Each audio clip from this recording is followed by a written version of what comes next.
kita mulai pokok bahasan kita dari mesin listrik. Nah, bicara tentang generator, kita bicara tentang mesin. Nah, mesin listrik itu dibagi menjadi dua, yaitu mesin AC dan mesin DC. Bisa difahami Bapak-bapak sekalian? Oke, nanti kalau pingin studi kasus ya atau pertanyaan bisa langsung ya, atau mungkin pengalaman bisa disampaikan supaya nanti materi bisa lebih fokus ya. Kira-kira yang diharapkan nanti seperti apa ya. Nah, bicara tentang mesin listrik, kita bicara tentang mesin AC dan mesin DC. Mesin ini bisa menjadi generator, bisa berfungsi sebagai motor. Bisa difahami Bapak-bapak sekalian? Jadi kalau kita bicara generator, berarti kita bicara tentang wujudnya mesin. Generator dan motor itu bentuknya sama. Bisa difahami ya ini ya? Motor dengan generator itu bentuknya sama. Bisa mesin AC, bisa mesin DC. Cuma ya, yang banyak digunakan untuk generator besar itu adalah generator AC. Generator DC itu digunakan untuk pembangkit kecil. Contoh pembangkit kecil apa kira-kira? Dinamo sepeda. Itu pakai mesin DC. Ada yang punya sepeda di rumah? Nggak punya. Nah, itu pakainya mesin DC ya. Pakai dinamo sepeda yang dipasang di ban. Nanti kita lihat ya. Yang kedua misalkan adalah untuk generator PLT Bayu. Angin. Itu juga sebagian pakai mesin DC. Nah, yang mesin DC nanti ada dua, yaitu mesin yang penguatannya secara sendiri dan penguatannya terpisah. Kalau mesin DC itu mirip mesin sinkron. Dia butuh penguatan. Nah, ada dua nanti yang penguatannya itu sendiri dari dalam, ada yang penguatannya terpisah dari luar. Yang dari sendiri nanti ada mesin DC seri, ada mesin DC paralel, dan ada mesin DC kompon. Bisa difahami ya? Cuma ya mesin DC seri untuk generator itu hanya digunakan untuk generator ukuran kecil. Untuk generator besar yang digunakan adalah mesin AC. Bisa difahami ini? Nah, mesin AC nanti dibagi menjadi dua, yaitu mesin sinkron dan mesin asinkron. Apa yang dimaksud dengan mesin sinkron? Mesin sinkron itu NS sama dengan NR.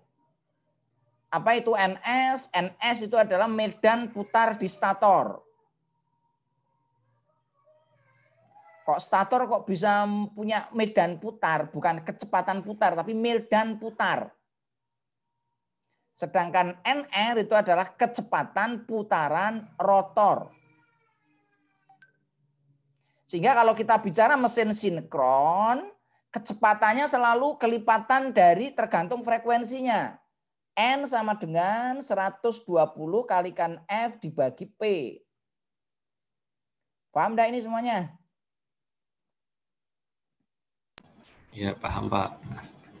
Itu untuk mesin sinkron. Maka kecepatannya, kalau di Indonesia pakai frekuensi 50 Hz, maka generator itu mesti kecepatannya kalau enggak 3000, F-nya kan 50. 120 kali 50 itu 6000. Dibagi jumlah kutub. Jumlah kutub minimal berapa? 2, Pak, satu pasang. Minimal 2. Jadi kecepatan generator itu maksimal berapa? 3000. Kalau jumlah kutubnya berapa? 2. Kalau jumlah kutubnya 4 berapa? 1.500, Pak. Kalau jumlah kutubnya 6? 1.000, Pak. Kalau jumlah kutubnya 8? Dan seterusnya. Paham ya? Maka di generator nanti kalau saya tanya berapa kecepatan generator yang ada di sana? Mesti ini ya. Berapa Pak kecepatannya di sana Pak? Pak Edra.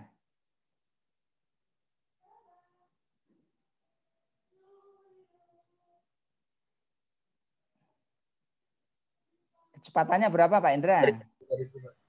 3.000. Kalau 3.000 berarti jumlah kutubnya berapa? 2. Itu dikatakan kecepatannya sinkron. Nah yang kedua adalah mesin AC asinkron. Kalau asinkron itu antara NS tidak sama dengan NR. Kalau Bapak semua baca nameplate motor, itu selalu kecepatan putar rotornya berapa? Kurang dari kecepatan medan putar di stator. Kalau jumlah kutubnya 4, ya berarti kecepatan putarnya mesti 14XX. 13XX. Karena di sana ada slip. Paham ya Bapak ya?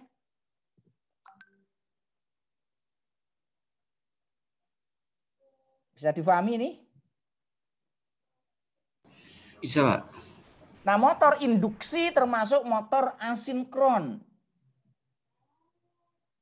Motor induksi itu termasuk motor asinkron. Jadi motor induksi ya kalau kita bicara tentang baca di nameplate ya.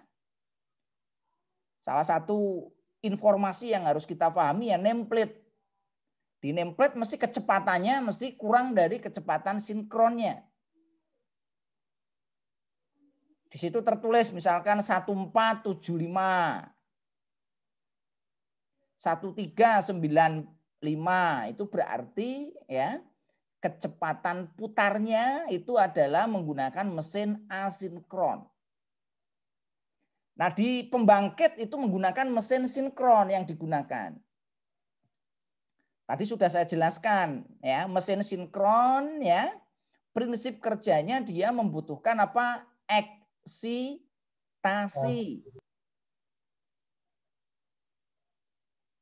Kenapa kok pembangkit menggunakan mesin sinkron? Kenapa pembangkit nggak menggunakan mesin asinkron?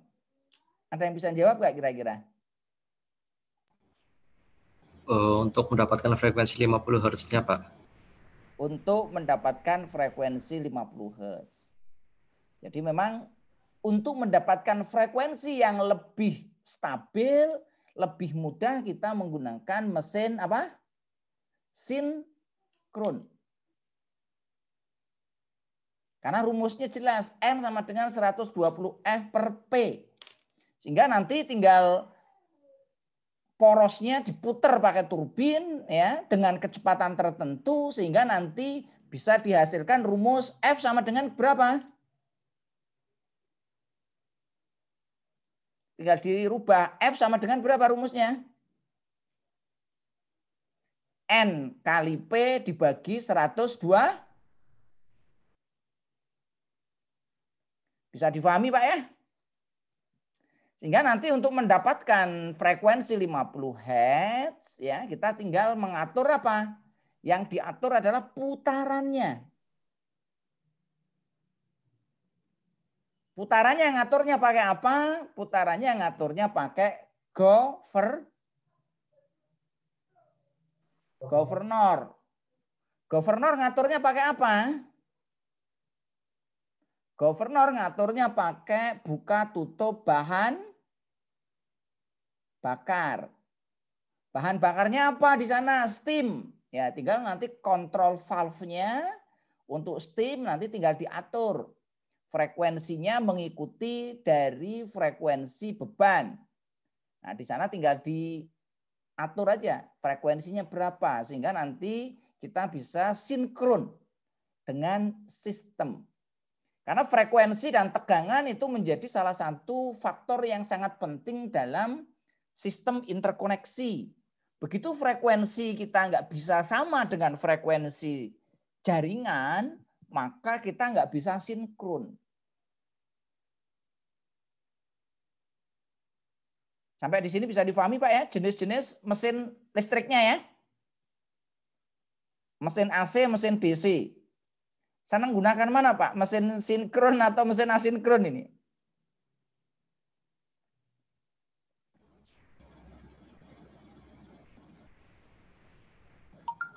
Masing-masing punya kelebihan dan kelemahan. Kalau untuk motor, itu yang paling mudah digunakan ya mesin asinkron atau motor induksi. Itu motor. Motor di industri seperti di pembangkit yang cocok ya motornya motor induksi. Tapi kalau motor yang digunakan di industri perakitan, jangan pakai motor induksi.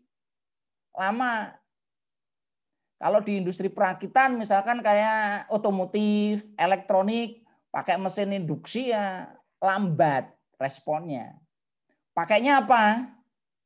Pakainya motor servo. Nah kalau motor servo ya nggak dipakai di pembangkit ya. Pembangkit nggak pakai motor servo. Mungkin ada untuk kontrol-kontrol tertentu pakai motor servo ya. Ada nggak untuk motor servo? Itu orang instrumen yang pakai. Untuk kontrol valve itu pakainya motor servo. Motor servo itu adalah motor yang ketelitiannya sangat tinggi, harganya mahal. Kalau motor induksi adalah motor yang handal. Dulu orang pakai motor DC. Sekarang motor DC sudah mulai ditinggalkan. Motor DC itu praktis sekarang digunakan hanya untuk beban-beban yang membutuhkan torsi awal tinggi. Apa itu torsi awal tinggi? Biasanya digunakan untuk kren, angkat-angkut.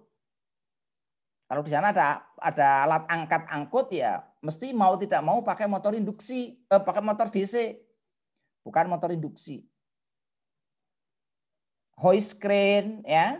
Terus misalkan untuk AGV ya pakainya motor DC.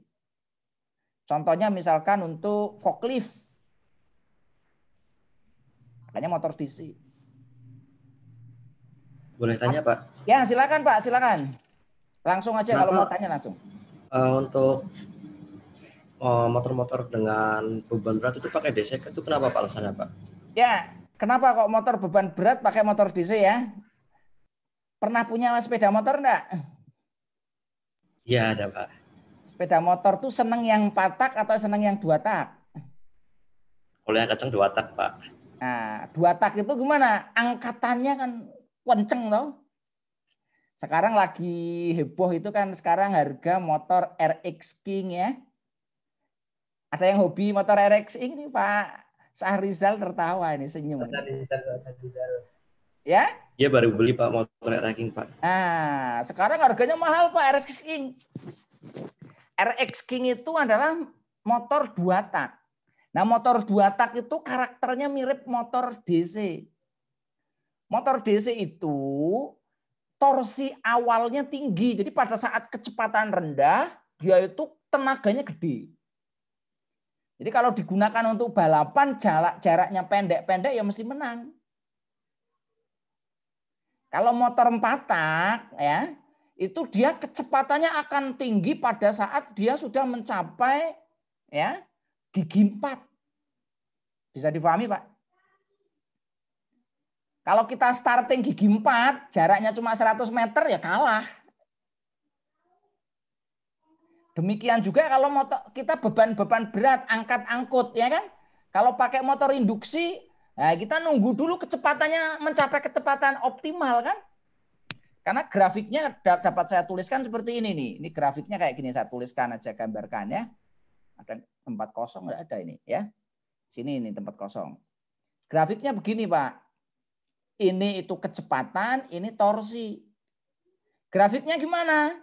Grafiknya begini. Ini kecepatan nameplate-nya. Ini torsinya. Artinya torsi itu akan maksimal pada kecepatan berapa? Pada kecepatan nominal. Nah, motor DC untuk bisa langsung start, langsung kecepatan nominal butuh waktu, Pak. Nah, kalau motor DC itu karakteristiknya kebalikan. Gini. Pada saat starting awal torsinya tinggi. Jadi dia cocok digunakan untuk beban-beban yang on-off. Bisa difahami? Kalau bebannya kontinu ya, dia nanti torsinya turun. Nggak cocok. Nah, kalau untuk karakteristik panasnya Pak, soalnya beberapa hoist crane itu sering mati ya karena motornya kebakar gitu Pak. Ya. Kalau panas macam-macam Pak ya. Semua peralatan itu akan muncul panas ya. Kenapa kok muncul panas? Karena apa? Yang pertama ada arus listrik. Arus listrik itu akan menghasilkan panas. Ya. Yang kedua, penyebab panas apa selain arus listrik? Ya. Tergantung dari beban. Semakin besar bebannya, maka arusnya akan semakin besar. Maka akan menjadikan motor itu panas. Yang berikutnya tergantung dari kelas isolasi. Paham kelas isolasi enggak? Kelas isolasi itu menurut NEMA ada 4 ya. Menurut NEMA ada A, B, apa lagi nih? AB habis itu apa? F, H. F. Nah, yang paling banyak digunakan di industri kelas apa? Yang paling banyak digunakan adalah kelas B dan F. Nah, kalau kelas B itu kemampuan belitan dalam menahan panas itu lebih kecil dibanding F. Yang paling bagus kelas H. Kalau kelas H ya lebih tahan dibanding kelas A maupun B. Ya, bisa difahami nih? Yang berikutnya yang bisa menimbulkan panas apa? Yang bisa menimbulkan panas bisa juga faktor masalah tadi ya, untuk masalah koneksinya dengan beban. Ini dikopelnya pakai apa motor itu? Apakah pakai langsung atau dikopel pakai bel atau dipakai chain atau pakai roda gigi atau pakai yang lain? Ini juga bisa menimbulkan panas. Nah, yang itu mekanik ya. Yang berikutnya kalau dari sisi elektrik apa yang bisa menimbulkan panas? Yang bisa menimbulkan panas yaitu adalah harmonik. Pernah dengar istilah harmonis enggak?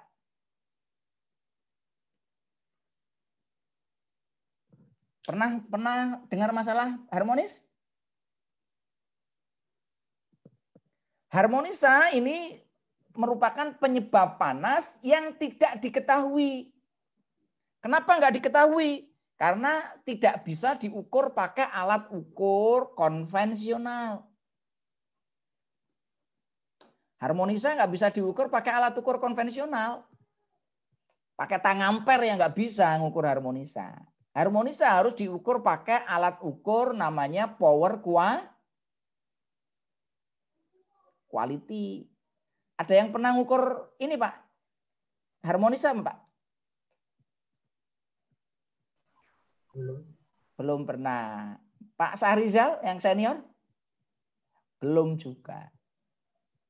Ini penting Pak, harmonisa itu dicek apakah masih dalam batas toleransi atau tidak. Karena harmonisa yang tinggi ibaratnya seperti kalau Bapak minum kopi. Pernah minum kopi Pak?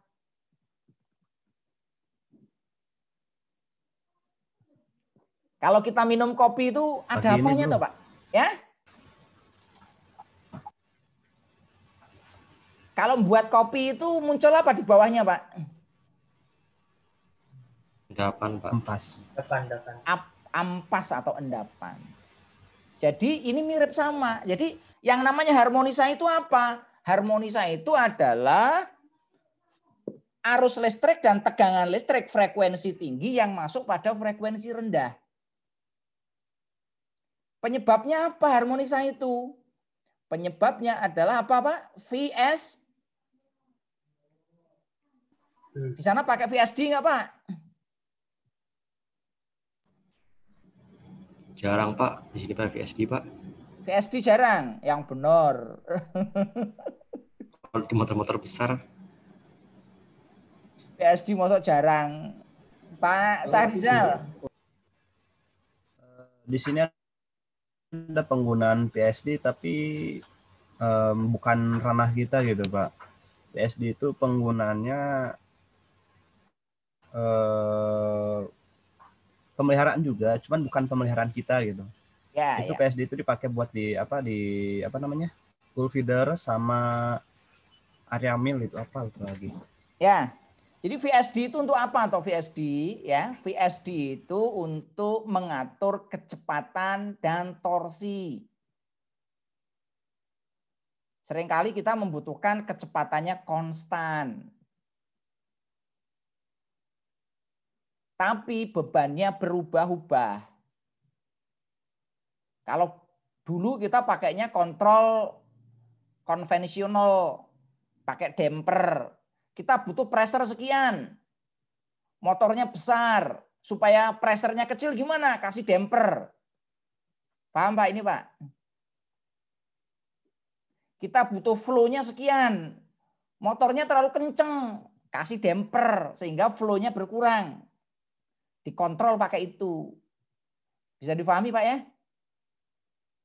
Nah kontrol yang model seperti itu banyak ruginya. Sehingga muncullah inovasi, yaitu adalah bentuknya VSD, variable speed. Jadi kalau kita butuh pressure sekian, kita butuh flow sekian, butuh level sekian, yang dikontrol bukan pada dampernya, tetapi yang dikontrol kecepatan putar motornya. Kalau saya butuh flow-nya kecil, nanti motor induksinya muternya pelan. Kalau saya butuh flow-nya kenceng, muternya ngebut. Bisa difahami, Pak?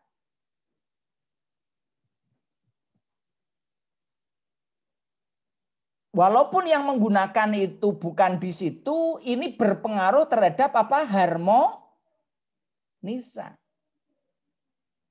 Kenapa kok muncul harmonisa? VSD itu kan sebenarnya kan begini ya, saya gambarkan di yang baru ya. Supaya Bapak punya gambaran lah ya. Saya jelaskan, ini penyebab panas ya kan, kita kompleks. Kalau menganalisis itu kan tadi sudah saya jelaskan ya. Kalau kita membuat analisis ya yang mendalam ya. Kemampuan kita harus menganalisis, mengidentifikasi masalah-masalah yang muncul di sana ya. Ini kalau saya gambarkan tadi VSD ya. VSD itu isinya apa VSD itu?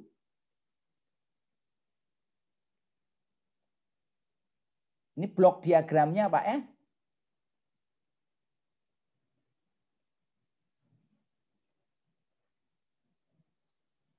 Inputnya VSD itu apa Pak? AC Pak ya? AC. Outputnya apa Pak? AC juga Pak. Di dalamnya ada apa? Inverter rectifier Pak ya? Yang pertama AC dirubah menjadi DC. Yang berikutnya DC dari DC dirubah menjadi DC. Setelah itu dari DC dirubah menjadi AC. Ini orang kurang kerjaan loh Pak. Orang teknik itu memang orang kurang kerjaan loh Pak. Ya enggak Pak? Inputnya AC dirubah jadi AC, dia melalui 3 tahap. Dari AC dirubah jadi DC, dari DC nanti dirubah jadi DC lagi, difilter. Setelah difilter nanti dirubah lagi jadi AC. Apa yang berubah? Yang berubah adalah Apalagi yang berubah? Yang berubah adalah, bisa difahami nih. Kenapa kok berubah F-nya? Karena saya mau mengatur apa?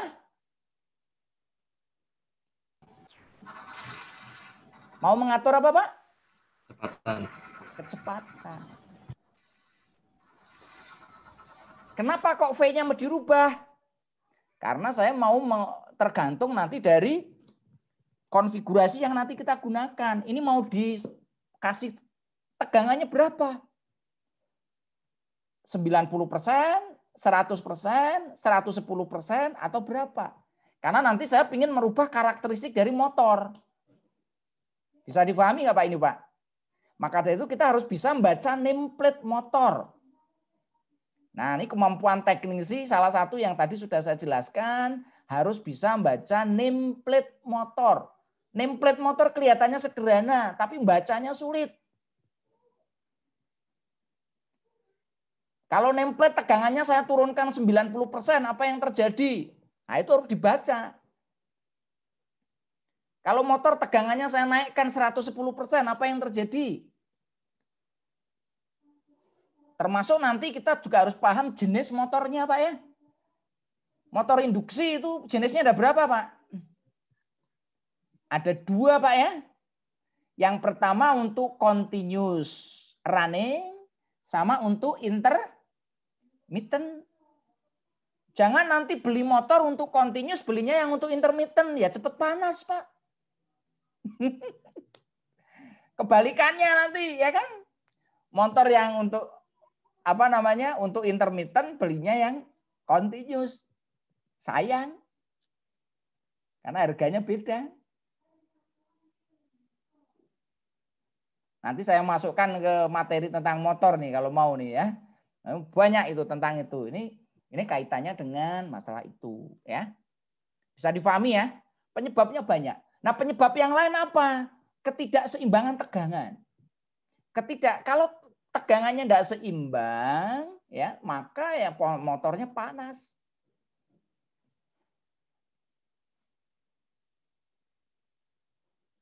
Ini kalau dibahas ya banyak lagi nih tentang motor itu kalau dikaji ya.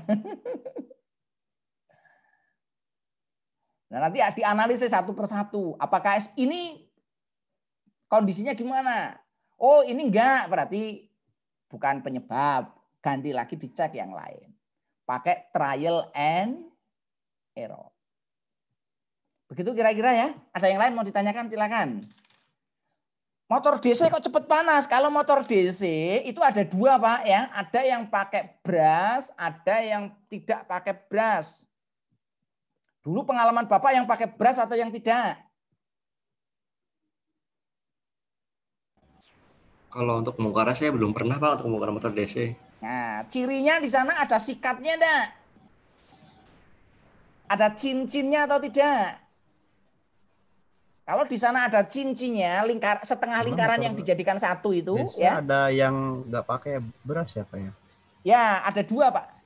Ada yang pakai beras sikat, ada yang gitu. tidak pakai beras. Kalau tidak pakai beras, nanti pakai elektronik, pakai SCR, pakai dioda. Kan pada dasarnya sebenarnya motor DC itu kan sebenarnya AC juga. AC yang disearahkan. Ya. Paham Pak ya? Nyaarahkannya pakai apa? Nyaarahkannya ada 2 tadi. Ada yang pakai bras atau sikat. Ada yang namanya komutator sama bras. Ada yang pakai elektronik. Pakainya brushless.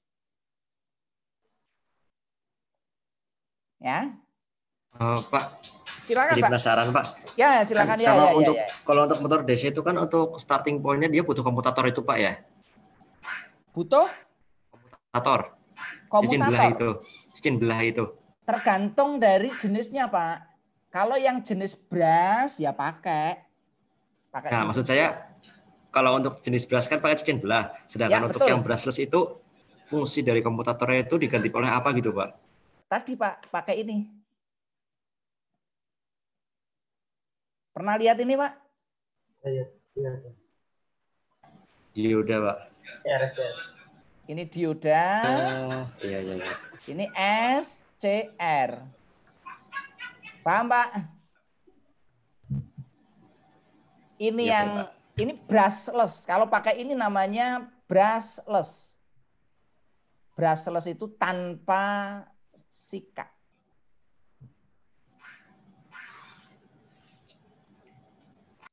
Nah, kalau pakai brush itu salah satu kelemahan. Brushnya itu akan cepat panas. Sikatnya akan cepat aus. Yang namanya sikat ya kan? Kan pakai arang tuh biasanya kan? Ya, nanti lama-kelamaan akan aus. Masing-masing ada plus, ada minus. Ya, bisa dipahami Pak ya? Monggo ada lagi silakan. Kalau mau tanya-tanya tentang mesin DC boleh. Kalau perlu nanti tak bukakan tentang materi khusus motor DC-nya. Biar lebih tahu ya. Ada yang mau tanyakan lagi? Sudah cukup ya. Nah, penyebab panas banyak ya. Baik yang diakibatkan oleh mekanik maupun yang diakibatkan oleh elektrik. Nah, motor DC itu enaknya gimana motor DC? Ngatur kecepatannya enak. Kalau mau butuh kecepatan sekian nanti tinggal pakai PWM cukup. Apa itu PWM? Pulse width modulation. Enak pakai itu. Kontrolnya lebar, presisinya tinggi, cepat, enak. Kalau motor AC kan tadi ribet. Kalau mau ngontrol kecepatan harus pakai VSD. Tadi ini adalah rectifier, ini adalah filter, ini adalah inverter. Orang Indonesia senangnya pakai nama terakhir. Sehingga teknologi AC sekarang itu teknologinya namanya apa? Inverter, ya Pak.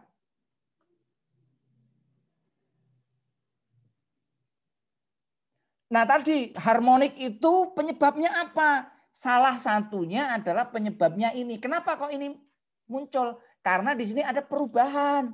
Dari apa? Dari AC dirubah jadi DC. Perubahannya pakai apa? Pakai rectifier. Dari DC nanti dirubah lagi jadi AC. Rubahnya pakai apa? Pakai inverter. Nah, inverter itu nanti yang pakai frekuensi tinggi. Frekuensinya biasa. Berapa biasanya? Ada 4, ada 8, ada 16 kilohertz. Nah, frekuensi tinggi inilah yang sering masuk ke dalam jaringan listrik. Akibatnya apa? Akibatnya ada harmonik tegangan dan ada harmonis arus. Sehingga I total sama dengan apa? I nominal ditambah I harmonik. I harmonik itu THI.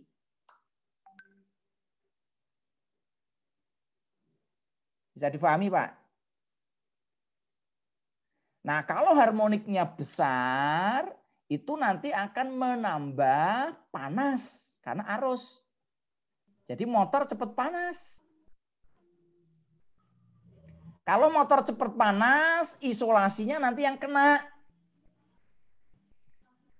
Kalau motor panas, isolasinya nanti akan rusak. Rusaknya bisa pelan-pelan, bisa secara cepat. Tergantung dari kelas isolasi. Mampu nggak menahan panas sampai suhu sekian. Sehingga nanti di dalam motor mesti ada thermal overload. Itu fungsinya proteksi. Motor itu nanti proteksinya apa? Ya kalau motor nggak ada standar. Beda dengan generator. Kalau generator ada standarnya. Generator kecil standarnya apa, generator besar apa, generator menengah apa. Trafo ada standarnya. Trafo kecil harus ada apa, trafo menengah ada apa, trafo besar harus ada apa. Tapi kalau motor standarnya apa? Motor itu kan tergantung dari apa? Kebutuhan kita.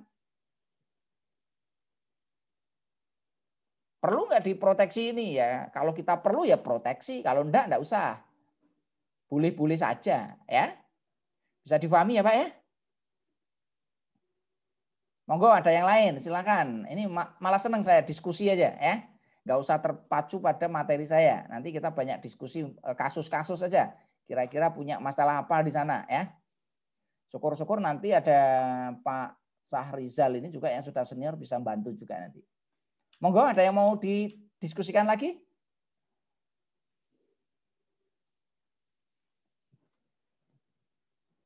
Ya, panas itu tadi di semua Pak ya terjadi.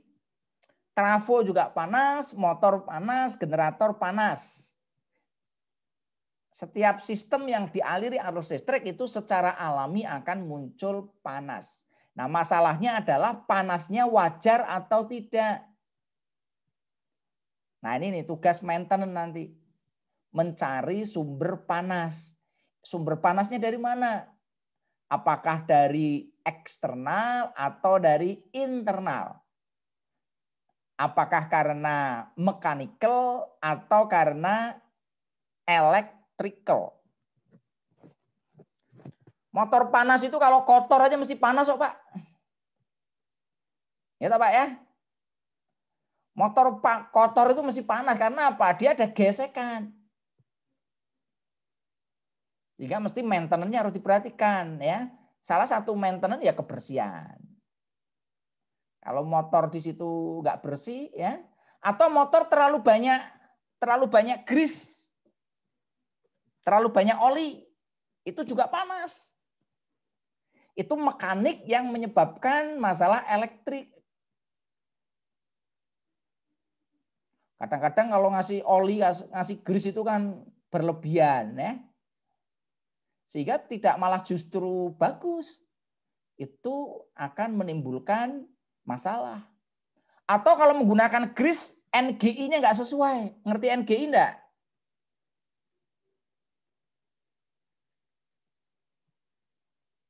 Ini nanti bisa dibaca ya, standar untuk grease. Grease itu ada 3 macam. Ada yang pakai oli ya, ada yang pakai grease. Satunya pakai apa lupa saya. Nanti kita buka di materi tentang grease. Ini penting. Ya. Ini bisa menimbulkan panas. Bisa dilanjut ini? Oke, kita lanjut ya. Nah, klasifikasi dari mesin listrik ya. Tadi sudah saya sampaikan, generator dan motor itu mesinnya sama. Jadi mesin itu bisa berfungsi sebagai generator, bisa berfungsi sebagai motor. Tergantung sumbernya dihubungkan dengan apa. Kalau mesin sumbernya saya hubungkan dengan turbin, maka dia akan berubah menjadi apa? Porosnya tak hubung turbin, maka dia akan menjadi generator. Motor induksi, Bapak, porosnya dihubungkan dengan turbin. Turbinnya pakai apa? Pakai apa namanya? Sepeda, ada ontel. Itu ya jadi generator. Dihubungkan pakai apa? Cross trainer. Bapak olahraga di rumah, cross trainernya itu dikoppel dengan motor itu ya. Nanti dia bisa menghasilkan listrik. Lumayan, ngecas gratis.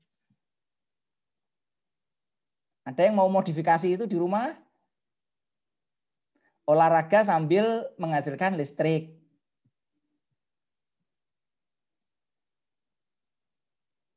Sebaliknya kalau sumbernya tak hubungkan listrik, maka dia akan menjadi motor. Nah, di sini umumnya pembangkit pakai mesin sinkron. Kalau motor umumnya pakai motor asinkron atau motor jenis induksi. Ini yang penting ya Bapak ya. Nah motor AC dan DC gimana? Tadi penggunaannya. Untuk generator kecil mungkin bisa pakai DC.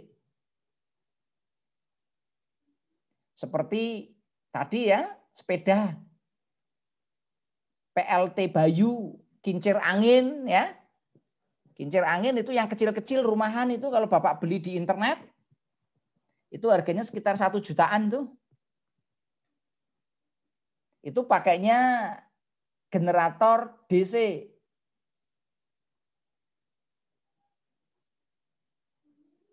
Jadi nanti bisa langsung dipakai dari DC itu untuk ngecas aki. Kalau mau disimpan, kalau enggak langsung dipakai bisa. Ini banyak dipakai misalkan untuk kincir angin itu banyak dipakai di tambak-tambak udang. Tambak udang, pasang generator, langsung nanti dipakai untuk sirkulasi udara. Sehingga nanti untuk menambah oksigen pada kolam atau tambak. Nah ini contoh untuk generator DC.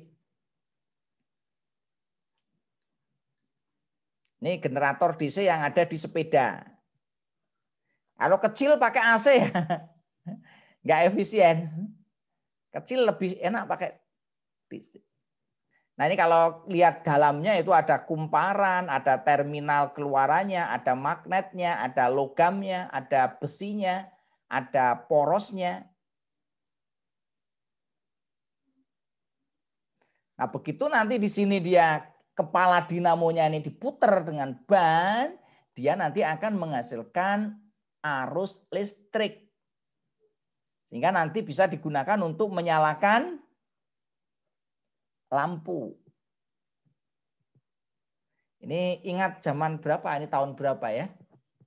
Ini tahun 1990-an. Kalau sekarang orang enggak mau pakai itu, berat ya Pak ya. Anak-anak sekarang ya pakainya baterai Pak.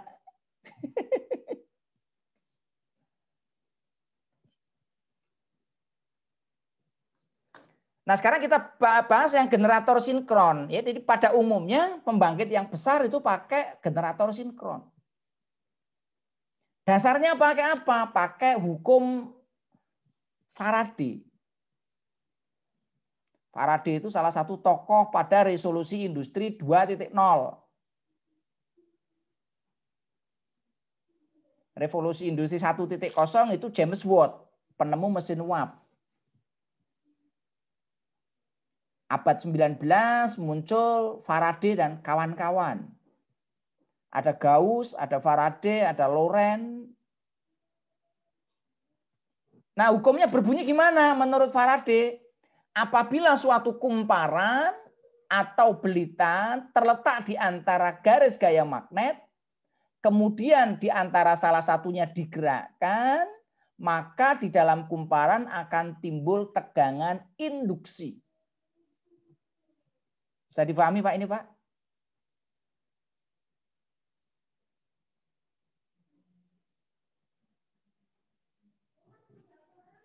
Bisa dituliskan lebih sederhana seperti ini.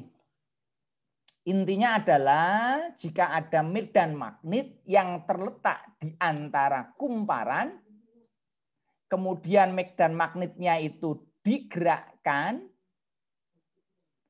maka kumparan tersebut akan menghasilkan GGL. Ini kayak kuliah Pak ya.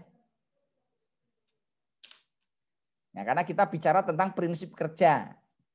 Nah, secara matematik berapa nilainya? Ini kuliah lagi nih.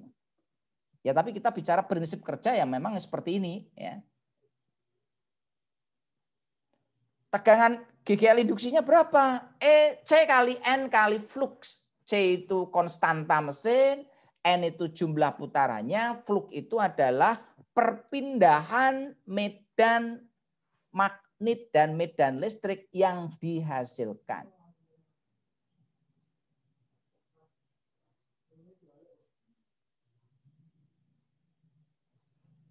Jadi prinsipnya adalah tegangan induksi itu akan terjadi apabila ada penghantar yang bergerak diletakkan pada medan magnet yang diam. Atau ya, penghantar yang diam diletakkan pada medan magnet yang berputar. Sehingga akan menghasilkan GGL. Nah, kalau motor listrik sekebalikannya. Jangan pakai hukum Faraday. Hukum apa, Pak, kalau motor listrik, Pak?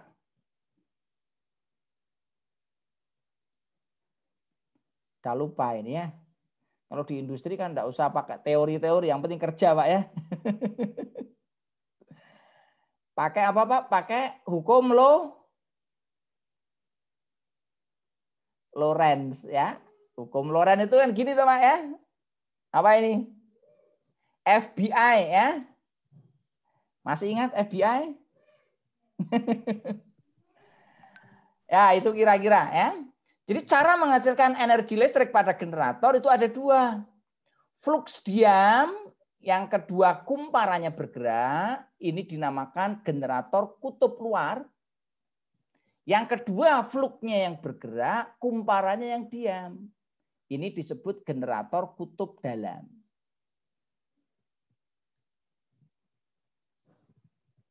Nah, sehingga syarat utama generator itu apa? Ya, yang pertama harus ada penghantar. Yang kedua harus ada medan magnet. Yang ketiga harus ada gerakan atau putaran. Oleh siapa? Oleh prime mover. Turbin. Prime mover itu ya turbinnya nanti. Yang menggerakkan nanti rotornya. Sehingga rotornya berputar. Di situ ada medan putar yang ada di stator. Sehingga statornya muncul flux yang nanti akan menghasilkan GGL induksi. Nah, ini lebih jelasnya beginilah. Kita gambarkan. Bisa difahami, Pak ya? Ini adalah statornya, diam. Ini adalah rotornya yang diputar. Begitu nanti dia diputar pakai ini, maka dia akan menghasilkan GGL induksi. Nah, ini posisi pertama, jangkar tegak lurus, tidak terjadi pemotongan garis gaya magnet. Nah, sekarang posisinya jangkar diputar 90 derajat sehingga terinduksi. Maka GGL akan positif. Putar lagi sekian, ya, tidak memotong lagi, putar lagi, nanti akan positif lagi. Nah, ini akan terjadi bolak-balik arusnya. Bisa dipahami, Pak ya? Ini prinsip kerja dari generator.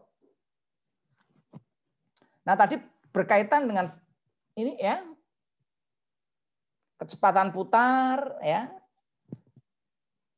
hubungannya dengan kutub dan frekuensi. Jadi nanti ada dua di sini ya, N besar dan N kecil.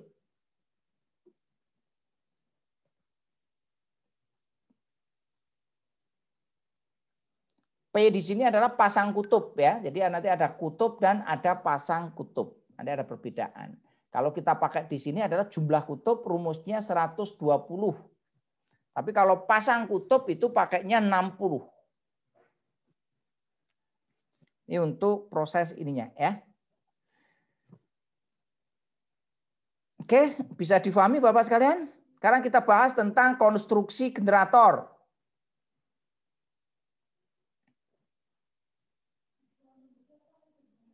Nah, kalau kita lihat ya, konstruksi generator itu sangat kompleks. Ada paling penting di dalam generator ya, ada rotor dan stator. Ada statornya, ada rotornya.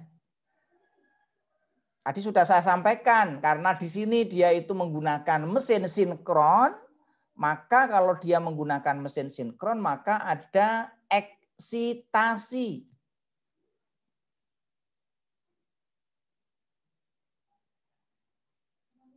Yang nanti berfungsi untuk membangkitkan medan magnet sehingga nanti generator itu akan menghasilkan listrik. Sebelum dieksitasi belum muncul GGL induksi.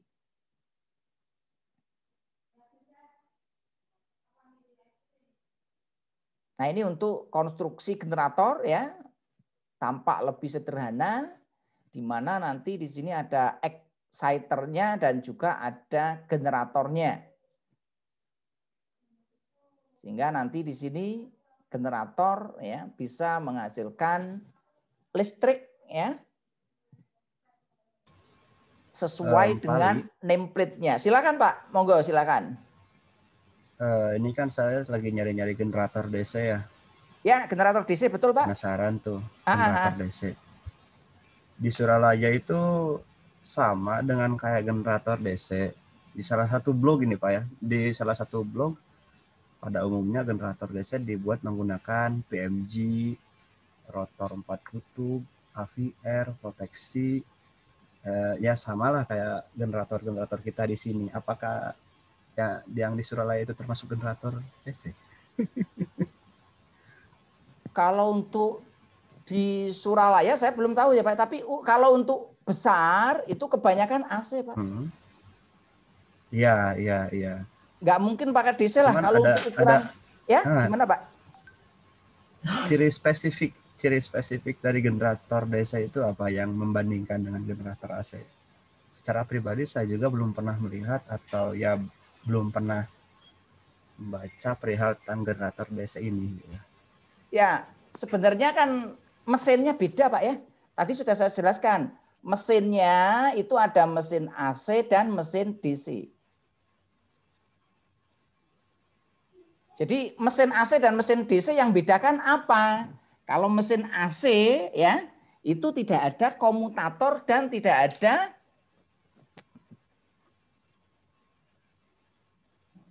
untuk merubah dari AC menjadi DC. Bedanya di situ, Pak. Secara konstruksi hampir sama. Di Suralaya. Gimana, Bapak? Oh, gitu. Kalau yang untuk eksitasi kan DC memang, Pak ya. Untuk eksitasi DC. Oh iya. Tetap di situ nanti ada mesin DC-nya. Kalau yang pakai apa namanya? Untuk eksitasinya pakai DC-nya itu dari luar, ya nanti bisa pakai mesin DC juga bisa. Bisa pakai mengambil dari luar. Jadi nanti seperti ini nanti. Iya, Pak. Nah, ini Pak ini. Nah, kayak gini tuh, Pak. Ini yang generator yang brushless. Karena generator juga ada yang brush juga nanti kan. Jadi tetap mesinnya AC, Pak. Nah, cuma nanti mekanisme eksitasinya ini. Bisa difahami, Pak ya? Jadi tetap yang namanya generator butuh mesin AC, butuh eksitasi DC. Apakah nanti pakai brushless atau tidak? Tergantung tadi dari teknologinya. Mungkin teknologi yang lama ya masih pakai itu. Teknologi yang baru sudah pakai itu. Semikonduktor. Masing-masing ada plus, ada minus.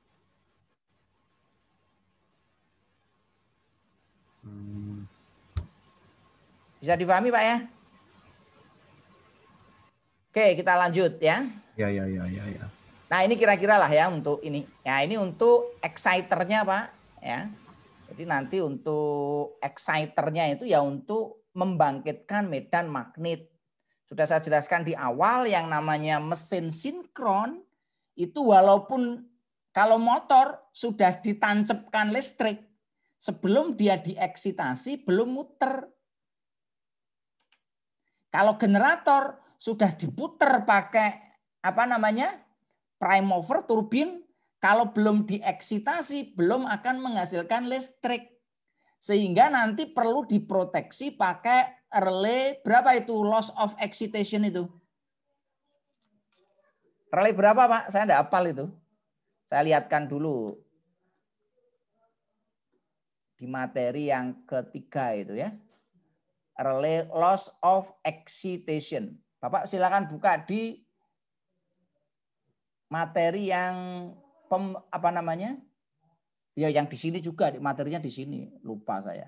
Ini materinya di sini nih untuk proteksi nih. Kita lihat proteksinya Pak ya.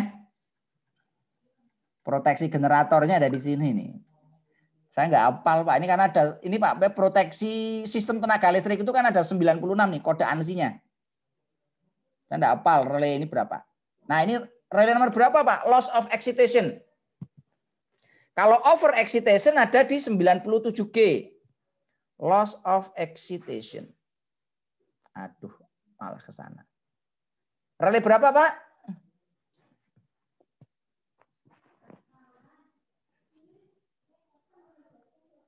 Kalau eksitasinya itu sampai hilang, ya maka akan muncul masalah. Masalahnya apa? Nanti kita bahas. Masalahnya di sini nih.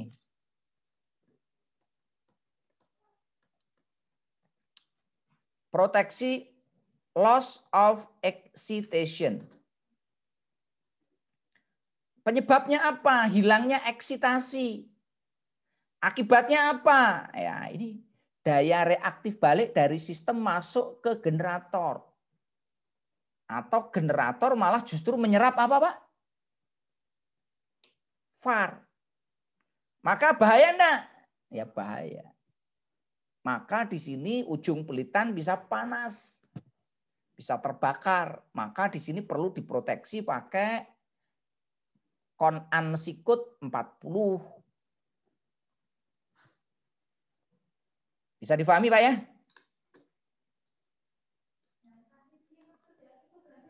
Nah penyebabnya apa? Kadang-kadang begini ya.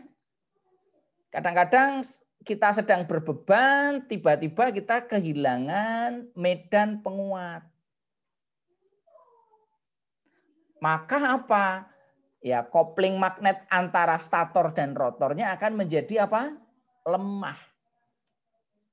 Akibatnya apa? Putaran rotor akan mendahului medan magnet pada stator. Sehingga sistem bisa terjadi kehilangan sinkron.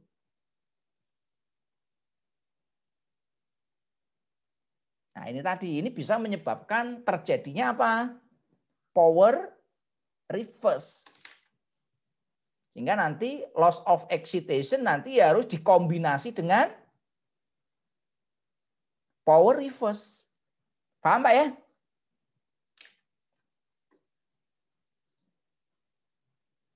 Pak Sahrizal bisa dipahami? Ya Pak, bisa Pak, bisa. Ya, karena ini saling berkait antara loss of excitation dengan power reverse. Power reverse. Ya. Mesti harus masangnya harus seri ini. Karena dua-duanya nanti berkaitan. Ini bisa mengakibatkan, jadi gangguan pada device 40 dapat mengakibatkan 32 kerja. Sehingga nanti perlu dilakukan koordinasi proteksi. Ya, jangan sampai nanti kalau ada gangguan malah justru bisa mengakibatkan kerusakan alat. Ini kira-kira ya materinya Pak ya. Belum sampai ke sana ini. Kalau mau dicepatkan boleh Pak, silakan ya. Ini materinya cukup banyak ya. Tadi sampai mana nih? Saya cepatkan aja. Ini konstruksinya Pak ya. Ini saya gambarkan lebih jelas lah ya. Nah yang tadi sudah saya jelaskan yaitu ada generator kutub luar dan generator kutub dalam. Bedanya apa tadi ya? Berkaitan mana yang bergerak, mana yang diam. Nah ini loh Pak yang namanya ini Pak ya, kalau yang DC itu ada ininya Pak ya. Ada brusnya, komutatornya.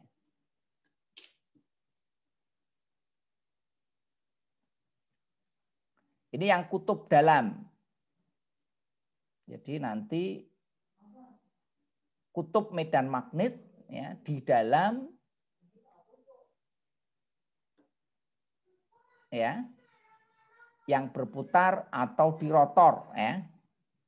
Sedangkan kumparan armaturnya terletak di bagian luar di stator. Ini adalah untuk kutub dalam ya. Nah, berikutnya ada istilah generator brushless. Nah, ini generator sekarang ya sudah pakai brushless mungkin yang baru-baru ini. yaitu generator dengan penguatan tanpa sikat. Tidak terdapat cincin gesek ya, ataupun sikat brush. Cincin gesek ini komutator. Sehingga pemakaian generator tanpa sikat itu tidak menimbulkan apa, Pak? Spark. Karena pakai cincin gesek ya atau komutator itu kan pakai cincin api ya, sehingga memunculkan di situ spark, percikan api atau arcs. Nah, biasanya untuk perusahaan minyak dan gas itu harus pakai ini, Pak. Tidak boleh perusahaan minyak dan gas pakai yang brush karena bahaya. Untuk IP, Pak ya, index protection. Kalau di motor itu nanti ada IP-nya berapa ya, ngerti Pak ya IP, Pak ya?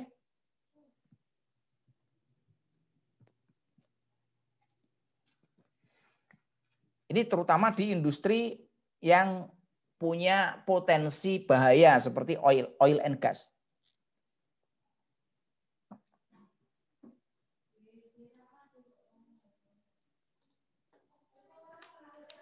Nah, ini penjelasannya ya.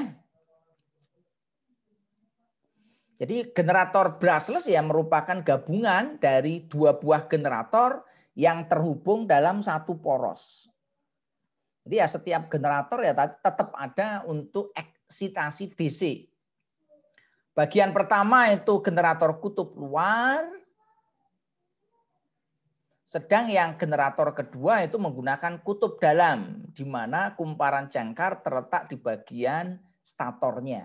Ya, ini kalau kita gambarkan.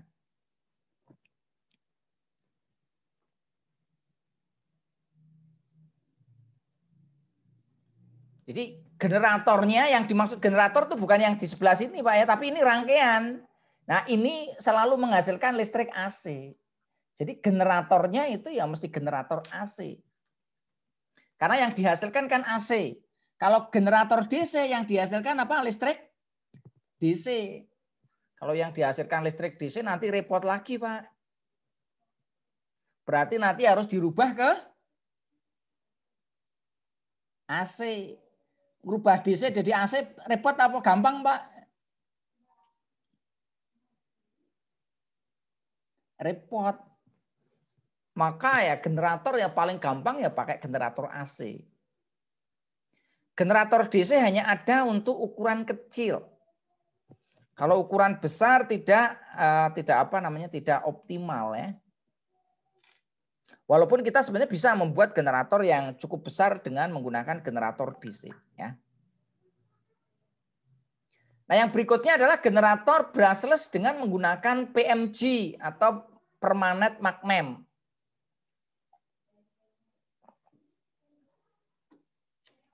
Ini pengembangan dari brushless. Brushless ditambahkan di sini PMG, permanent magnet. Ini yang kalau di mana Pak? Di YouTube itu sering disalahartikan Pak ya.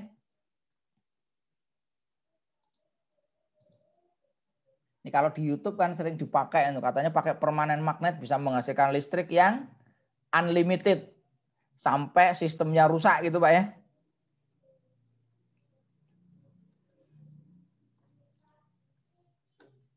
Nah ini blok diagramnya. Jadi di sini nanti ada PMG stator dan PMG rotornya. Di sini ada eksitasinya, Pak. Ini brushless ya, nggak pakai ini lagi. Sudah pakai elektronik. Bisa pakai ini, Pak. Ini pakai apa ini? Dioda. Bisa pakai SCR. Nah, di sini nanti ada voltage regulatornya. Nah, di sini ada rotor dan statornya. Ini yang bagian bawah itu stator utamanya, yang di atas itu rotornya.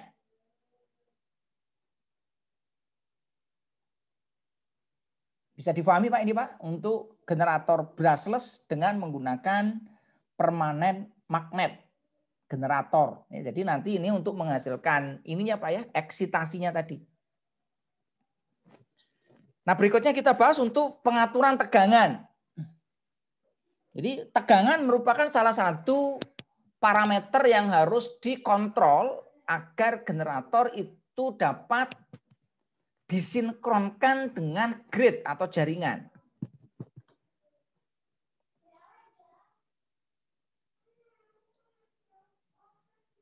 Nah, pengaturan tegangan itu untuk masing-masing generator ya agak berbeda ya, tergantung dari jenisnya. Perubahan generasi dan kemajuan teknologi ya itu menghasilkan beberapa strategi di dalam melakukan pengaturan tegangan pada generator. Nah, ini beberapa yang ada ya. Yang pertama kita bisa menggunakan pengaturan dengan menggunakan AVR ya. Baik secara manual ataupun otomatis. Nah, tergantung dari yang ada di sana. Kalau di sana otomatis atau manual, Pak? Untuk pengaturan tegangannya, Pak.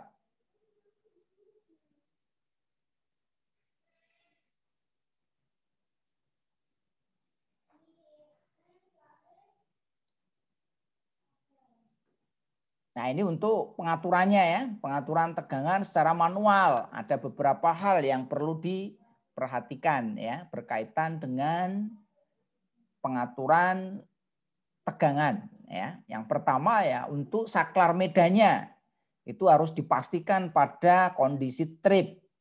Yang berikutnya untuk transfer switch-nya itu harus pada posisi manual. Nah, turbin nanti harus dioperasikan sampai mencapai kecepatan sinkron. Kalau tadi kutubnya 2 ya 3000 RPM. Karena kita menggunakan frekuensi 50 Hz. Kalau di Amerika menggunakan 60 ya berarti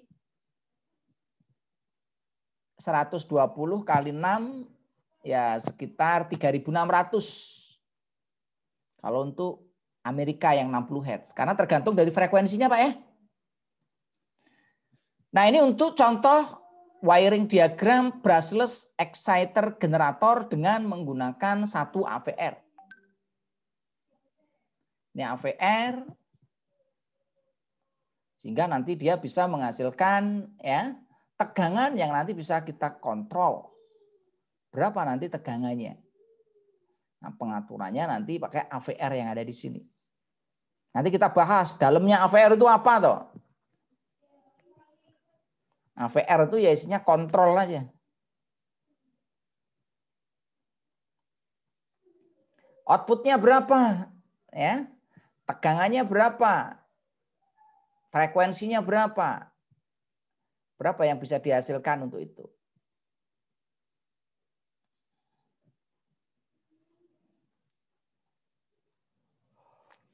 Nah, bisa juga menggunakan 2 AVR. Kalau 2 AVR nanti lebih banyak ke otomatis ya. Di sini ada 2 AVR, AVR 1 dan AVR 2. Nah, ini tergantung dari ya yang ada di sana ya. Pabrikannya nanti kira-kira nanti seperti apa.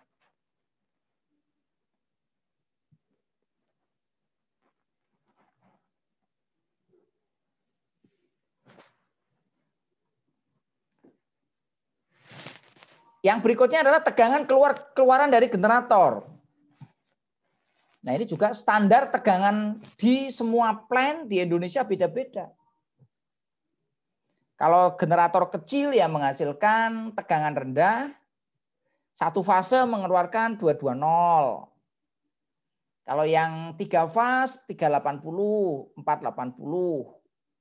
Kalau yang pembangkit besar ya bisa 4, 6 sampai tadi 24 kV ya.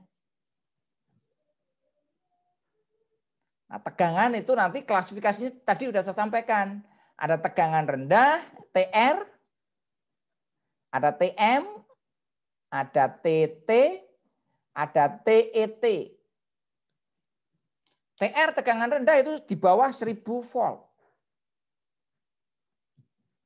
Tegangan menengah antara 1000 sampai 33 kV. Tegangan menengah.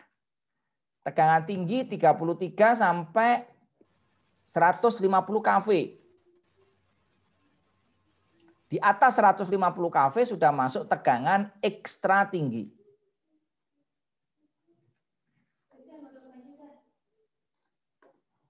Oke, silakan kalau ada yang mau ditanyakan.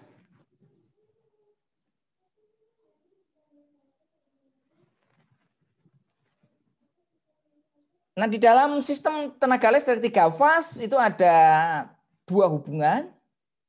Sebenarnya nanti ada 3 hubungan, Pak ya.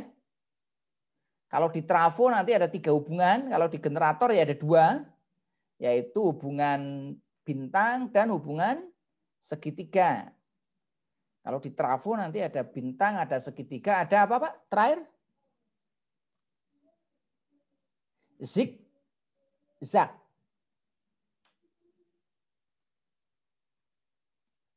Pernah tahu Pak hubungan zigzag?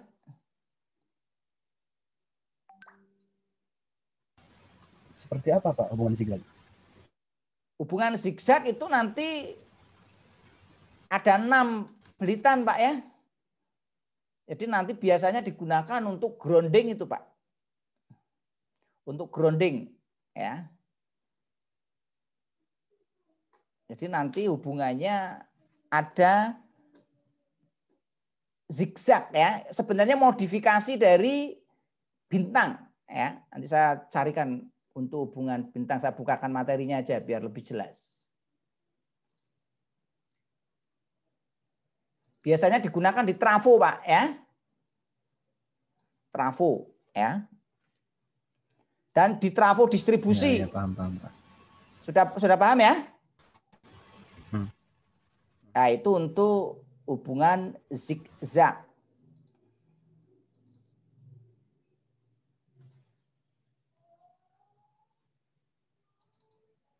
Itu biasanya digunakan untuk grounding ya, banyak digunakan untuk grounding.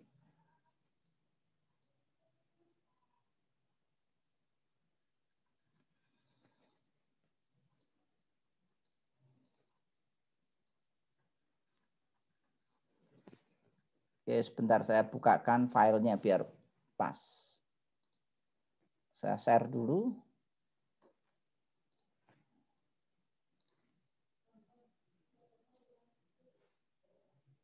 Ini hubungan, ini Pak ya. Sudah bisa dilihat?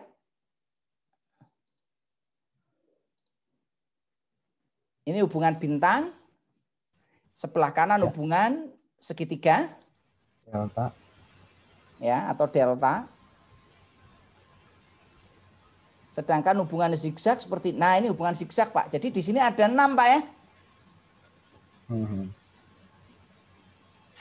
Jadi hubungannya kayak kaki 3 itu loh Pak ini Pak. Kayak iklannya cap kaki 3 itu ya.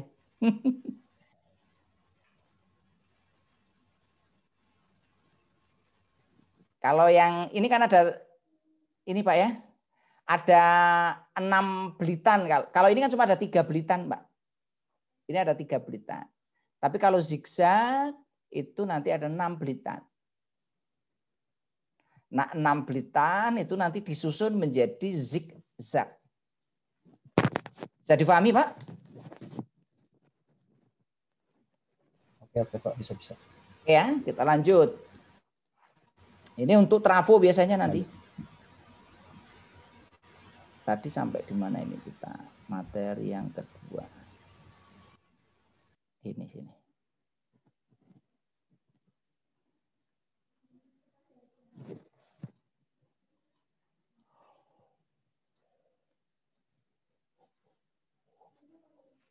Oke, kita lanjut untuk, nah ini untuk hubungan apa namanya bintang. Jadi hubungan yang membentuk huruf Y kebalik. Huruf Y dibalik. Nah nanti kaitannya karena berbeda nanti. Untuk hubungan bintang dan segitiga nanti akan berkonsekuensi pada nilai tegangan antar fase. Kalau bintang nanti ada 2 tegangan. Tegangan fase ke fase dan fase ke netral. Sedangkan untuk hubungan segitiga itu hanya ada tegangan fase ke fase karena tidak ada netral. Nah ini adalah untuk hubungan bintang atau start atau Y. Tapi Y-nya pakai terbalik Pak ya. Ini kan Y kan seperti ini ya. Ini sebenarnya Y. Y-nya dibalik.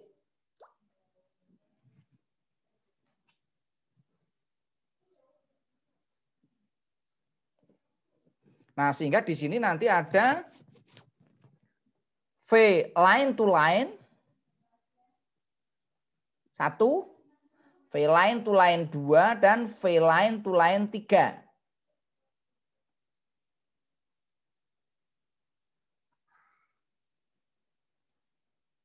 Satunya mana ini? 1, 2, 3-nya ini ke sini. Ini belum digambar. 1 ke L3 ya.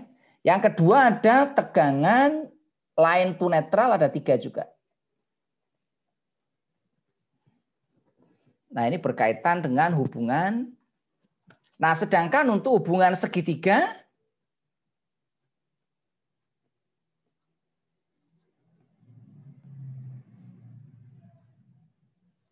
nah kita bisa lihat ya.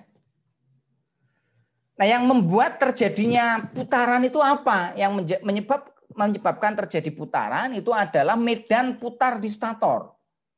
Jadi sebenarnya stator itu nanti akan menyebabkan medan putar. Kenapa? Tadi karena ada perbedaan fase ini. Jadi kalau kalau di motor itu yang menyebabkan rotor berputar kan ini.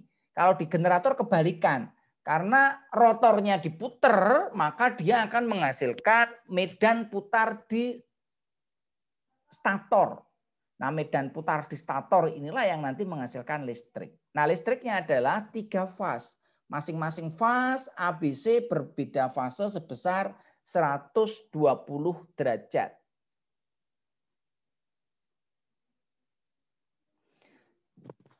Nah, fase ini ABC atau RST itu tidak akan pernah bergeser kecuali jika bebannya nanti tidak seimbang. Nah, ini yang menyebabkan terjadinya pergeseran itu karena apa? Ya karena bebannya tidak seimbang. Kenapa muncul beban tidak seimbang? Ya karena listrik 3 fase diberi beban 1 fase. Kalau bebannya 3 fase seimbang enggak, Pak? Cenderung imbang, Pak, kalau bebannya 3 fase. Nah, kalau bebannya 3 fase ya seimbang. Tidak seimbang itu kalau ada gangguan. Gangguan single fase. Kalau bebannya 1 fase sulit untuk seimbang. Karena tidak seimbang, maka di sini bisa merubah ya kan? Urutan fase ya, sehingga terjadilah ya kan di sini perubahan ini. Nah, ini nanti masuk ke dalam analisis jaringan. Oke, ini yang untuk delta analisisnya tadi sudah saya jelaskan ya. Oke, silakan kalau ada pertanyaan, monggo langsung aja. Kalau belum saya lanjutkan nanti ya. Yang berikutnya kemampuan generator ya. Generator itu mempunyai kemampuan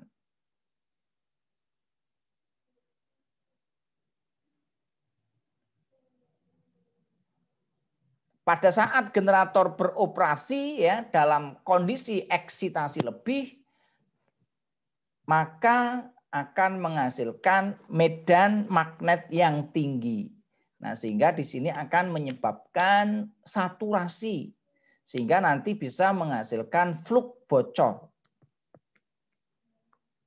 Nah, pada saat beroperasi pada kondisi eksitasi lemah, arus medan kecil ini nanti akan menahan ya, sehingga nanti tidak mengalami saturasi, sehingga nanti bisa menghasilkan flux bocor yang tinggi.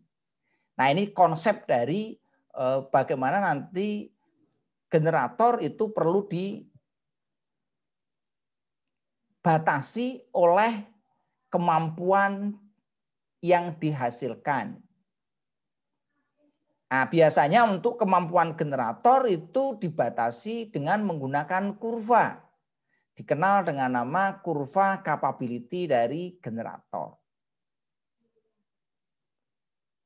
Nah, sebuah generator ya tentu saja sudah didesain menghasilkan MW dan MVAR. Karena memang generator itu ya akan menghasilkan MW dan MVAR. Karena generatornya AC. Kalau generator DC ya nggak menghasilkan MVAR, Pak ya. Di DC kita nggak mengenal MVAR.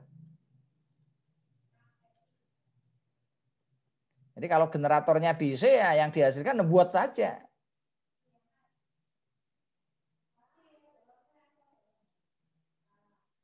Di dunia kebanyakan kalau pembangkit ya AC. Kalau transmisi ada yang AC, ada yang DC. Cuma di Indonesia menggunakan AC semua. Pembangkitnya AC, transmisinya AC, distribusinya juga AC. Walaupun penggunaannya ada yang banyak untuk DC. Nah, di sini berkaitan dengan kemampuan generator, kita perlu memahami tentang segitiga daya. Jadi daya listrik itu dapat dibagi menjadi 3. Yang pertama itu adalah daya aktif atau watt, MW. Yang kedua itu daya reaktif, MVAR. Yang ketiga daya semu atau MVA.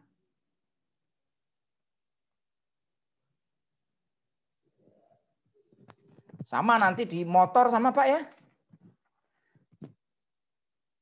Di motor itu kadang-kadang kita itu salah membaca motor. Seringkali yang kita baca adalah MW-nya saja. Kita nggak membaca MVA-nya. Yang dibaca KW-nya saja. Motornya berapa KW, tapi kita nggak pernah baca KOSPI. Akibatnya apa? Kadang-kadang kita itu kok trip ya, nggak kuat. Kenapa? Padahal kita itu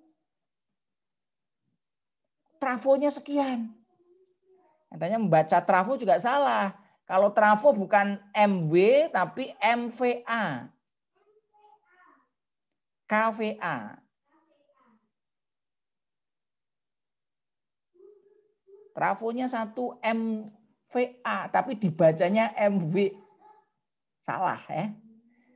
Karena kalau kita bicara MVA itu ada KOSPI di sini. Seringkali ini kan trafo besar baru dibebani 60% sudah tidak kuat. Panas. Kenapa? Ya karena KOSPI-nya rendah. Sehingga solusinya gampangnya gimana? Nambah trafo. Begitu nambah trafo ya, trafo dibebani rendah, maka efisiensinya nanti akan rendah. Ini yang sering kali terjadi. Nah, oleh karena itu kita harus paham tentang apa itu MVA, apa itu MW, dan apa itu MVAR. Demikian juga di pembangkit. Ya, pembangkit itu bisa menghasilkan MW, bisa menghasilkan MVAR.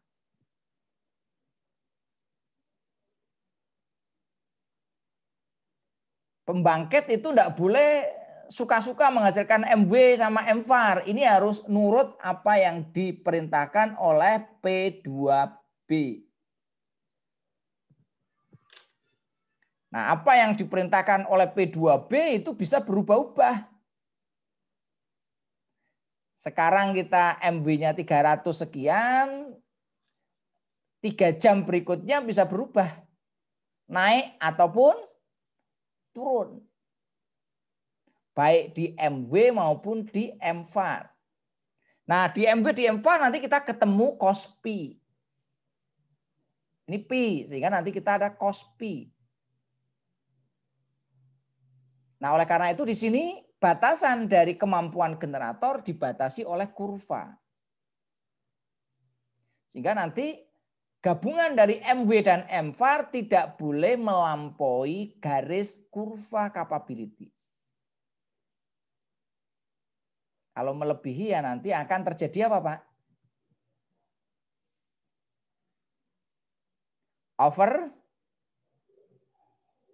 overload ya. Pernah Pak overload terjadi?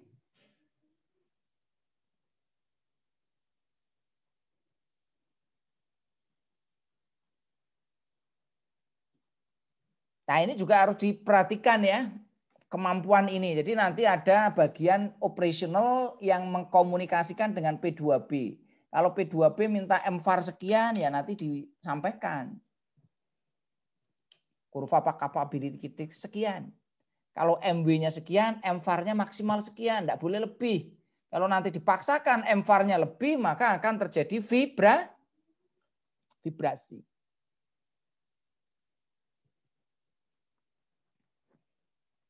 Nah, ini grafiknya untuk kurva capability.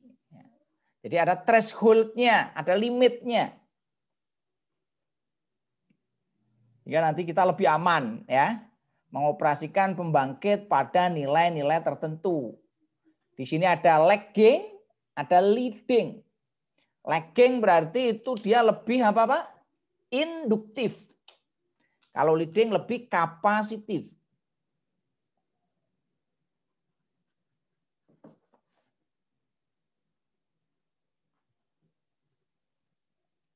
Yang ngatur ini siapa?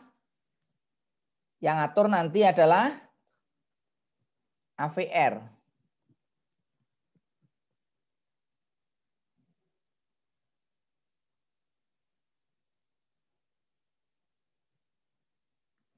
Apakah nanti kita leading maupun lagging ya. Nah, ini contoh-contoh ya. Pengaruh-pengaruhnya nanti terhadap tekanan gas pendingin pada hidrogen. Ini kaitannya akan menjadi panas sehingga nanti di sini begitu kita menaikkan ya settingan di sini beban ya perlu nanti dilihat dari kemampuan kapabilitas tekanan gas pendingin hidrogennya kalau menggunakan hidrogen. Nah, ini contoh ya untuk sistemnya. Nanti kita bisa cek kurva capability-nya nanti seperti apa.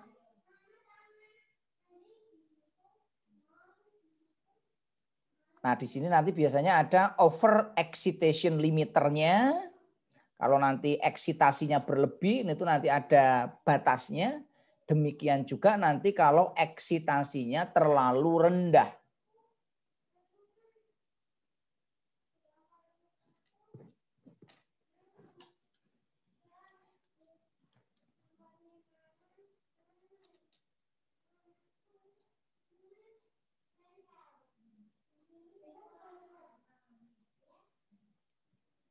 Kaitannya nanti dengan batasan dari belitan rotor, kalau yang kaitannya dengan over excitation, kalau untuk under excitation itu nanti kaitannya dengan stator.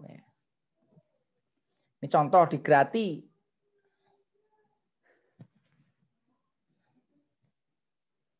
Untuk MW-nya berapa, MVAR-nya berapa, nanti bisa dihitung berapa nilai daya semunya. Nah, biasanya nanti sudah computerized semua ya untuk monitoring keamanan generator ya sehingga nanti bisa dilakukan. Jadi nanti di sini kaitannya dengan COSPI ya. Tadi kita sudah bahas tentang harmonik. Kalau harmonik itu kan ada gelombang AC, frekuensi rendah, ditambah dengan gelombang frekuensi tinggi, ya. AC juga, AC dari VSD, sehingga nanti misalkan frekuensi tingginya begini, maka ditambah menjadi apa ya? Menjadi sinusnya menjadi cacat. Tidak sinus murni tapi ada cacatnya. Nah, cacat inilah yang nanti akan mengakibatkan terjadinya harmonik.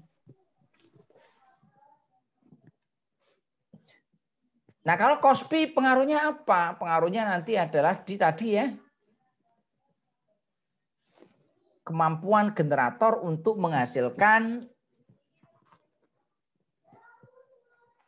MW-nya. Kalau MVAR-nya tinggi, MW-nya turun.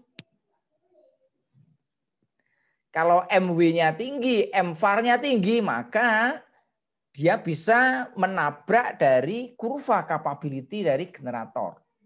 Kalau nabrak ya maka dia nanti akan terjadi masalah. Bisa terjadi overeksitasi.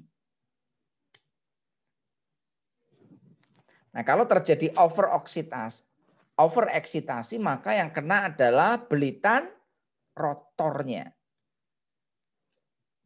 Sehingga nanti harus dilakukan proteksi.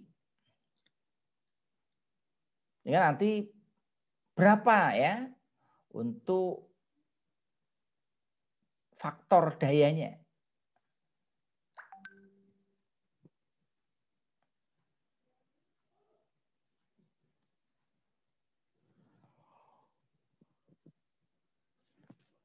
Nah, ini tergantung dari kondisi.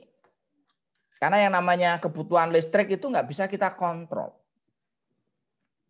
Listrik itu hanya bisa diprediksi.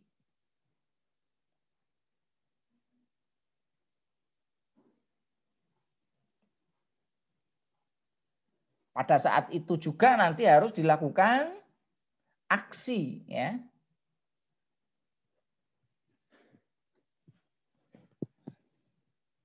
Jadi nanti bisa overeksitasi ya maupun undereksitasi.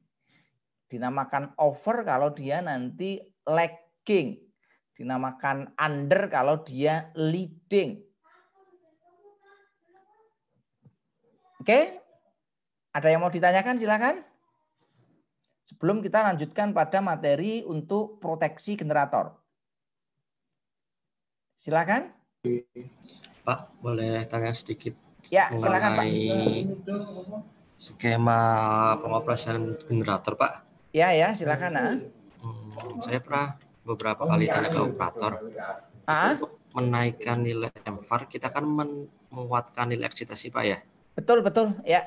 Sedangkan untuk menaikkan nilai MW, kita dengan membuka governor, Pak. Betul. Bisa tolong dijelaskan nggak, Pak, kenapa ketika kita buka governor, kok bukan speed yang naik, tapi malah watt-nya yang bertambah gitu, Pak? Ya, jadi gini, Pak ya. Watt itu nanti hubungannya dengan bahan bakar, Pak. Ya. Watt itu nanti kaitannya dengan bahan bakar. Kalau bahan bakarnya itu dinaikkan ya maka dia akan menghasilkan daya yang lebih tinggi. Nah, sebenarnya kaitannya juga ada juga ke frekuensi, Pak ya. Asalkan kita frekuensinya sudah sinkron, tidak ada masalah. Maka kan berarti nanti frekuensi dijaga ya. Kalau kita menaikkan bahan bakar. Nah, nanti kaitannya kalau untuk governor itu nanti kalau di governor kan ada dua jenis, Pak ya. Pernah dengar namanya ISO sama drup enggak, Pak? Belum pernah, Pak. ISO dan drup ya. Nah, ini nanti di settingnya dibuat otomatis karena di sana di governor kan ada controller juga, Pak. Ada controller nanti akan menjaga frekuensinya. Nah, sehingga nanti pas waktu kita membuka bahan bakar, itu nanti frekuensi akan dijaga dengan ini, ISO. Atau pakai drup. Ini dua buah jenis generator, tergantung nanti P2B-nya, Pak. P2B-nya nanti kan harus ada komunikasi, Pak ya. Bisa dijelasin, Pak, ISO sama drup itu gimana, Pak, sama sekalian prinsip kerjanya, Pak? Waduh, ini harus masuk ke sana ini ya. Oh gitu, Pak. Kita carikan dulu, enggak apa-apa ya. Kita carikan dulu filenya. Soalnya saya juga beberapa kali dapat pertanyaan seperti itu, saya belum bisa menjawab gitu, Pak. Oh gitu ya. Oke, sebentar. Kita nganukan dulu materinya. Kemarin enggak saya masukkan karena agak terlalu panjang itu ya. Tak kira itu ke teknis ya, masalah ke ISO sama drup ya. Jadi itu di governor ya. Bentar tak carikan ininya dulu biar lebih jelas. Karena ada gambar-gambarnya ya. Harus pakai kacamata ini kalau saya membaca file. Oke, sambil ini Pak, sambil saya mencari ini Pak ya. Silakan kalau ada yang lain.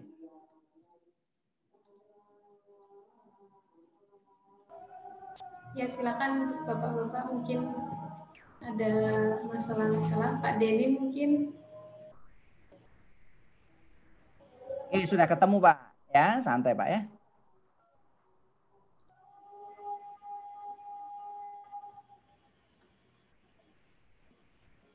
Ini ISO drup Pak ya.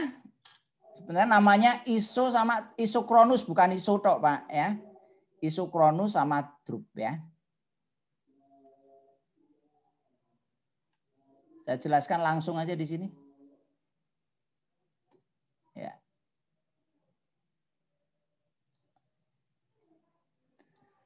Jadi ada beberapa ya untuk fitur pada governor yang terdapat pada generator. Ada 3 mode operasi, yaitu ada mode speed drup. Jadi nanti di sini speednya diatur menggunakan drup ya. Yang kedua itu menggunakan ISO dan yang ketiga menggunakan load control. Nah, apa itu speed drup ya? Nah, prinsipnya nanti berkaitan dengan load sharing, Pak ya. Jadi nanti kalau di dalam pembebanan generator kita perlu nanti melakukan load sharing. Jadi sudah kenal istilah islanding Pak ya. Jadi kaitannya apa? Kenapa kok kita perlu untuk melakukan pengaturan pada beban ini ya? Supaya nanti kita bisa menghasilkan ya frekuensi dan tegangan yang stabil. Nah, sementara yang namanya beban dari generator kan nggak bisa kita pastikan berapa. Kadang naik, kadang turun. Nah, begitu terjadi kenaikan dan penurunan, maka harus dilakukan pengaturan pada governor ini. Nah, pengaturannya pakai apa? Ini tadi sudah saya jelaskan. Pengaturannya pakai apa, Pak? Motor, servo. Motor servo banyak digunakan untuk kontrol. Karena dia presisinya tinggi. Untuk ngontrol apa? Ngontrol bahan bakar. Metode kontrolnya pakai apa? Pakai PID. PID ngerti enggak? Bukan PI dan D, tapi PID. Jangan dibalik PDI loh ya. PID itu proporsional, integral, dan derivatif. Nah, nanti dia dikontrol. Ngontrolnya gimana ya? Jadi dikontrol supaya nilai frekuensi dan tegangan itu konstan. Ya. Itu karakteristiknya nanti dipilih mau pakai ISO. Jadi nanti kalau bebannya mau berubah-ubah apapun, ya nanti dia konstan. Itu namanya ISO. Kalau drup nanti menyesuaikan, nanti harus dikontrol lagi supaya nanti dia tetap bisa sinkron. Tujuannya itu, Pak. ISO sama drup, ya. Mungkin lebih jelasnya ya, ini di mana? Sebentar. Supaya nanti lebih jelas ada di mana.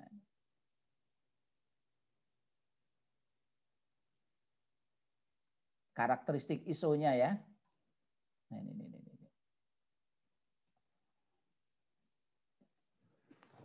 Nah, ini kalau di ISO, Pak, ya, itu frekuensi selalu dipertahankan sekian. Ini ISO. Kalau mode ISO. Pokoknya kalau mode ISO mau terjadi beban naik turun bagaimana itu frekuensi tetap dipertahankan. Bisa difahami, Pak ya? Ini kalau kita menggunakan ISO mode atau mode menggunakan ISO. Jadi nanti di sini memang untuk load sharing-nya ya. Di sini ya nanti ya kita harus melakukan ya karena disetting frekuensinya tetap ya. Berarti nanti governornya harus buka bahan bakarnya itu yang nanti harus dikontrol. Supaya nanti frekuensinya tetap di 50. Jadi walaupun nanti besarnya tinggi ya frekuensinya tetap di situ. Tapi ya ini ada plus minusnya juga untuk yang ISO ini. Jadi nanti kalau sudah tidak mampu misalkan gitu ya nanti bisa lepas. Nah kalau drup dia ngikutin. Nanti kalau drup itu pasangannya nanti pakai islanding. Jadi nanti bebannya nanti yang dikontrol. Misalkan ini generator nggak mampu mempertahankan frekuensi pada 49,5. Maka apa yang terjadi? Maka ya diturun rating. Pernah kejadian, Pak? Nggak mampu mempertahankan pada frekuensi sekian. Setelah diturunkan, ya kan? Nggak mampu lagi mempertahankan frekuensinya tutup turun, ya kan? Maka ya harus di-rating lagi. Supaya nanti bisa mencapai frekuensi itu. Sudah sampai situ nggak bisa lagi turun ya. Sampai kalau sudah melewati batas ya harus dilepas. Itu kalau menggunakan drop. Tapi kalau ISO dia tetap dipertahankan sekian. Konsekuensinya gimana ya? Governornya nanti yang harus kerja ekstra. Bahan bakarnya tambah terus. Kalau nggak kuat gimana ya? Lepas. Kalau sudah dipertahankan begitu, kalau kenaikan bebannya terlalu drastis ya lepas dia. Itu untuk pengaturan mode ISO maupun drop ya. Intinya di situ, Pak. Jadi tergantung kita, strategi kita di dalam melakukan aksi terhadap perubahan frekuensi. Nah, kalau di sana pakainya gimana, Pak? Alarmnya berada di mana itu di sana? 49,5 ya? Kurang hafal, Pak, saya kalau untuk sistem operasi, Pak. Nah, itu harus tahu itu. Nah, itu nanti kaitannya dengan ISO dan drop ya.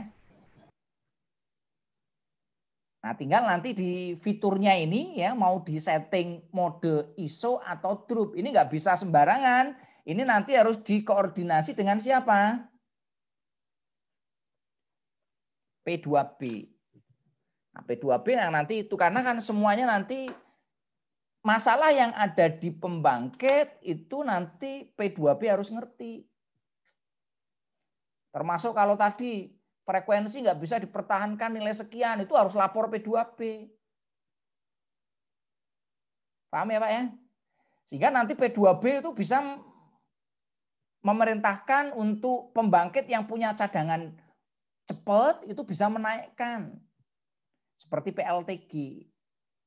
Misalkan tiba-tiba ini ya di PLTU Suralaya tiba-tiba terjadi derating. Tidak mampu mempertahankan frekuensi 49, sekian. Maka diturunkan. Harapannya apa diturunkan? Supaya generator PLTU Suralaya tetap sinkron. Paham Pak ya? Tapi kalau sudah diturunkan masih tetap nggak mampu menahan frekuensi itu. Frekuensinya ngedrop, ya kan? Ya, maka ya diturunkan lagi. Sampai pada batas tertentu dia bisa mencapai sinkron. Kalau sudah nggak bisa dipertahankan ya gimana ya dilepas. Maka under frekuensinya kerja.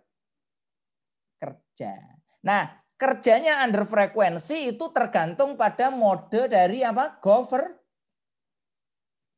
governor. Apakah tadi itu setiap ini dipertahankan 50 atau nanti kita turunkan sesuai dengan ini ya. Masing-masing punya plus dan minus. Jadi kalau yang tadi pakai drop itu bisa nanti diturunkan kemampuan generatornya atau istilahnya derating ya. Jadi yang kemampuannya sekian. Jadi derating itu kan kemampuan generator tidak bisa mempertahankan minimal daya sekian selama sekian menit ya. Berapa menit saya nggak hafal ya nilainya. Maka nanti diturunkan. Tujuannya apa? Supaya mempertahankan frekuensi. Nah kalau frekuensinya sudah diturunkan tetap ngedrop, turun lagi ya harus penurunan lagi. Oke, saya kira itu. Ada yang lain? Silakan mau ditanyakan.